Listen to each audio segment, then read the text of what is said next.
May bagong birada si Vice President Sara Duterte sa pagpapalit ng liderato sa Kamara.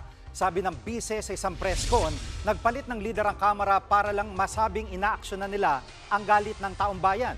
Pero ang grupo pa rin daw ni na dating Speaker Martin Romualdez at Majority Leader Sandro Marcos ang totoong namumuno sa Kamara.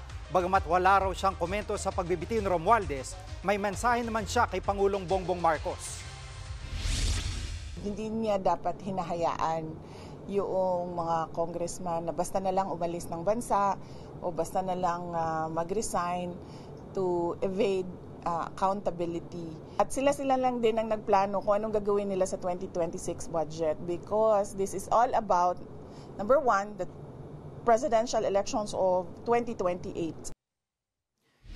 Sagot naman ng Malacanang, dapat alam ng bise na hindi ang Pangulo ang may hawak ng pagbiyahe ng mga mababatas dahil may separation of powers. Wala rin naman daw whole departure order mula sa korte. Hirit pa ni Palace Press Officer Claire Castro, si VP Sara nga raw hinahayaang makapagbiyahe kahit may kinakaharap siyang issue ng korupsyon.